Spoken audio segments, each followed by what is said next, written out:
Now, bring forward a referendum on EU membership and dump your posh advisers. Some of the advice David Cameron received from his MPs today in the wake of his party's heavy losses to UKIP in the council elections. The government so far is offering neither, though the fight back has begun.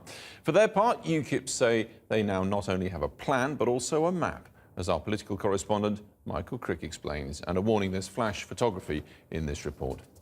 I tell you what, I've been up half the night. This is absolutely mad. UKIP's success has left many Conservatives stunned, unsure how to react.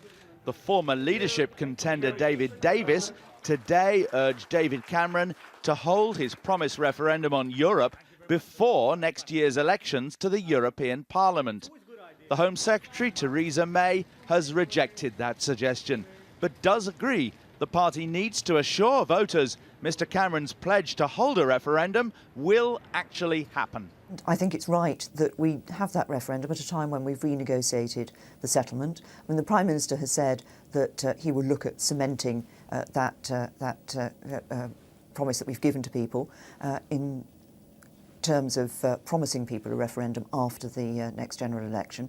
Some MPs are urging the PM to stop appointing toffs after Boris Johnson's brother Joe was made head of Cameron's policy unit 2 weeks ago, and another Etonian joined the new policy board.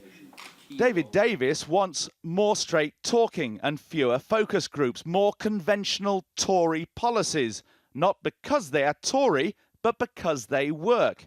And he says, please, please, no more old Etonian advisers. My minister's first. In the Queen's speech next week, we should hear more to compete with UKIP, including pledges to tighten rules on immigrants claiming benefits, housing or health treatment.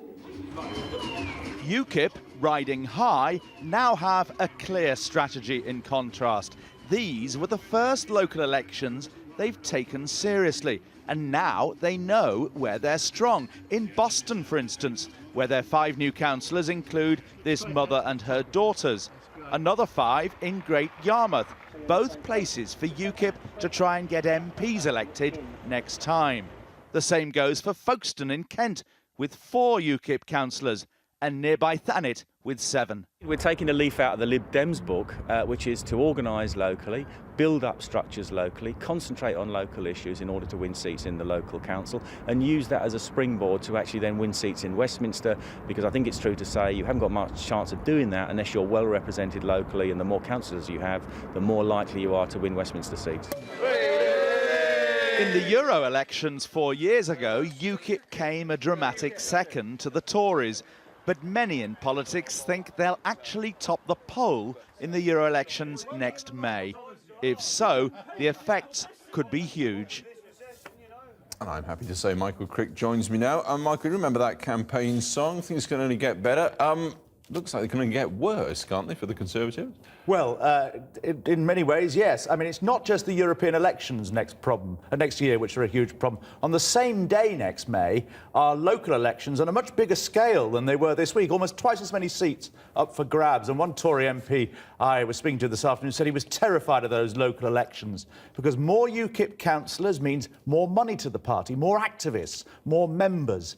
It also puts pressure on us as broadcasters. If UKIP carry on with this level of support in local elections, parliamentary by-elections, they could win 1 or 2 parliamentary by-elections, in my view, before long, then it means that we are sort of obliged to include them a lot more in our coverage. There's a big question at the moment about whether Nigel Farage will be allowed in a leaders' debate at the next election. Personally, I don't think a leaders' debate will occur because of that very problem. But you've also got the question of, do we start including UKIP as the 4th party in election debates and discussions at the 2015 general election? Right, more than a flash in the pan, I sense from that. Michael, thanks very much indeed.